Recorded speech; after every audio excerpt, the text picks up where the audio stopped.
재판을 맡은 판사와 변호사가 친척이라면 그 재판의 결과를 믿을 수 있을까요? 아닐 겁니다. 그래서 2013년 대법원 공직자윤리위원회가 규칙을 만들었습니다. 판사와 변호사가 이촌 이내라면 그 판사 대신 다른 판사가 재판을 맡아야 한다고요. 변호사 본인은 물론이고 변호사가 소속된 법무법인, 로펌도 해당됩니다. 아버지가 판사고 아들이나 딸, 며느리, 사위가 변호사라면 그 변호사가 소속된 로펌의 사건을 판사인 아버지가 맡아서는 안 된다는 얘기죠.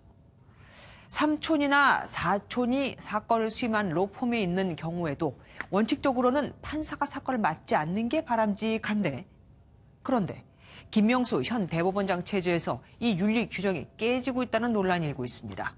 일부 대법관이 이촌지간인 재수와 삼촌지간인 조카 사위가 소속된 로펌의 사건을 맡았다는 겁니다. 이병주 기자가 알아봤습니다. 지난해 10월 대법원에서는 일제 강제징용 피해자들이 신일 철주금을 상대로 한 손해배상 소송 최종심이 열렸습니다. 대법관 전원이 참석하는 전원합의체 판결이었던 만큼 당시 재판에는 김선수 대법관도 심리에 참여했습니다. 그런데 윤리 규정대로라면 김 대법관의 이촌인 재수 씨가 신일 철주금을 변호한 김현장 소속 변호사여서 재판에 참여하지 말았어야 한다는 지적이 나옵니다.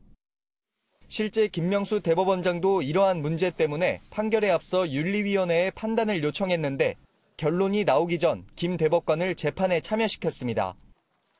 논란이 일자 대법원 측은 공직자윤리위 규정은 권고 규정이어서 탄력적으로 운영될 수 있다며 대법원 전원합의체의 경우 대체 수단이 없는 만큼 예외가 될 수 있다고 해명했습니다. 논란이 됐던 김선수 대법관은 당시 재판에서 강제징용 피해자들에게 위자료 청구권이 있다며 김현장 측 주장을 받아들이지 않았습니다.